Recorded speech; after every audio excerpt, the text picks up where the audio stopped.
অনলাইনে আমরা সবাই তো কারো না কারো ফ্যান, তাই না?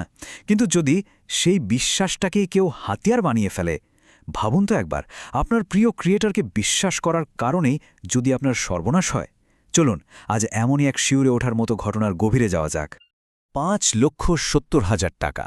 হ্যাঁ, ঠিকই শুনছেন, ৫,৭০,০০০। অবিশ্বাস্য মনে হলেও ঠিক এই পরিমাণ টাকাই খুঁয়েছেন একজন ফ্যান। আর কার নামে জানেন? তারই প্রিয় ক্রিয়েটর বাই পড়ে। এটা কিন্তু শুধু একটা টাকার অঙ্ক নয়, এটা হলো ভরসার দাম, যা ভেঙে চুরমার হয়ে গেছে। কিন্তু প্রশ্নটা হলো, কি করে এটা সম্ভব?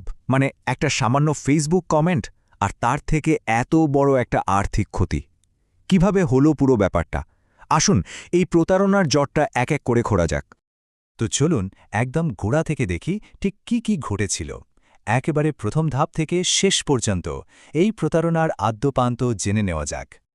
গল্পের শুরুটা কিন্তু খুবই সাধারণ, এতটাই সাধারণ যে এটা আমাদের যে কারো সাথেই হতে পারত। একজন ফ্যান তার প্রিয় ক্রিয়েটরের ফেসবুক পেজে গিয়ে একটা কমেন্ট করে কিছু সাহায্য চেয়েছেন। আমরা তো এরকম করেই থাকি, তাই না? আর ঠিক এই জায়গাতেই, এই সাধারণ কমেন্টের মধ্যেই স্ক্যামার তার শিকারকে খুঁজে নেয়। আসল অবাক হওয়ার মতো বিষয় কি জানেন?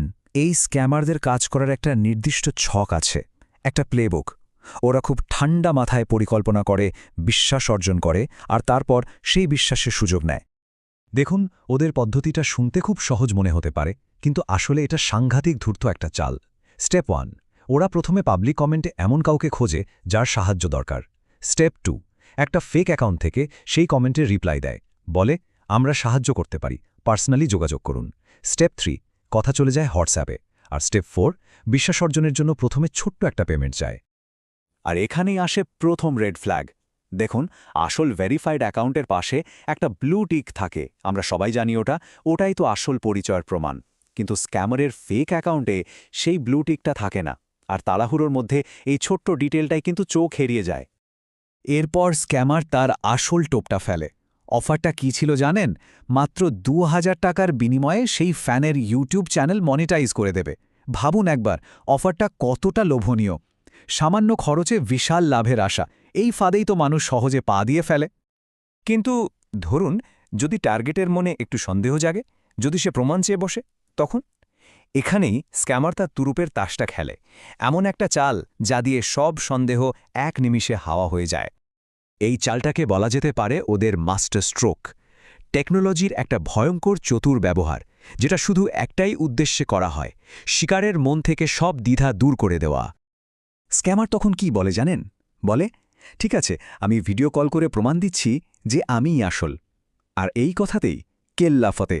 কারণ আমরা বেশিরভাগ মানুষই তো ভাবি, ভিডিও কলে যখন কাউকে দেখছি তখন তো আর মিথ্যে হতে পারে না, এটাই তো সবচেয়ে বড় প্রমাণ, তাই না? কিন্তু এই ভিডিও কলটা আসলে একটা মস্ত বড় ধোঁকা, একটা অপটিক্যাল ইলিউশন। স্ক্যামার কি করে দেখুন। ও একটা অন্য স্ক্রিনে ক্রিয়েটরের আগে থেকে রেকর্ড করা কোনো লাইভ ভিডিও চালায়। 2, তারপর হোয়াটসঅ্যাপে ভিডিও কল করে। 3, নিজের সামনের ক্যামেরা নয়, ব্যাক ক্যামেরাটা অন করে ওই স্ক্রিনের দিকে ধরে। আর 4, মাত্র 10 সেকেন্ডের জন্য মনে হবে আপনি বুঝি সত্যিই লাইভে কথা বলছেন। আর আসল চালটা এখানেই। স্ক্যামার কিন্তু বেশিক্ষণ কথা বলে না, 10-15 সেকেন্ড পরেই খুব ব্যস্ত আছি বলে ফোনটা কেটে দেয়। এতে কি হয়? শিকার কোনো প্রশ্ন করার বা সন্দেহ করার সুযোগই পায় না, আর তার মনে পুরোপুরি গেঁথে যায় যে সে আসল মানুষটার সাথেই কথা বলেছে। আর ভাববেন না যে এই পুরো টাকাটা একদিনে নেওয়া হয়েছে, না, এটা ছিল একটা লম্বা খেলা। প্রায় 1 বছরেরও বেশি সময় ধরে চলেছে এই প্রতারণা।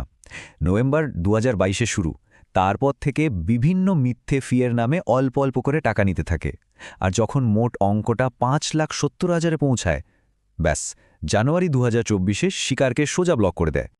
তো স্ক্যামারদের খেলার নিয়ম তো বোঝা গেল, কিন্তু আসল প্রশ্ন হল, এই ফাঁদ থেকে বাঁচার উপায় কি? কিভাবে নিজেকে সুরক্ষিত রাখা যাবে? চলুন এবার সেই ডিজিটাল সেলফ ডিফেন্সের কৌশলগুলো জেনে নিই।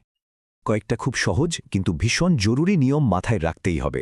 1, সবসময় অ্যাকাউন্টের পাশে ওই ব্লু ভেরিফিকেশন টিকটা আছে কিনা দেখে নিন। 2, পাবলিক কমেন্টে কেউ যদি প্রাইভেটে যোগাযোগ করতে বলে, সঙ্গে সঙ্গে সাবধান হয়ে যান। 3, মনে রাখবেন, কোনো আসল ক্রিয়েটর আপনাকে মেসেজ করে টাকার বিনিময়ে কোনো সার্ভিস অফার করবে না। আর 4, সবচেয়ে জরুরি কথা, ইউটিউব চ্যানেল মনিটাইজ করার জন্য কোনো টাকা লাগে না, এটা একটা ফ্রি প্রসেস। আর সবকিছুর শেষে টাকার ব্যাপারে জিরো ট্রাস্ট পলিসি। এটাই বাঁচার একমাত্র উপায়। আজকের ঘটনার পর একটা প্রশ্ন কিন্তু থেকেই যায়। এরপর এই স্ক্যামাররা কার নাম ব্যবহার করবে? কারণ কোনো ক্রিয়েটরের নামেই হতে পারে। তাই নিজের প্রিয় ক্রিয়েটরকে সাপোর্ট করুন, ভালোবাসুন, কিন্তু অনলাইন দুনিয়ায় চোখ কান সবসময় খোলা রাখুন, সতর্ক থাকুন।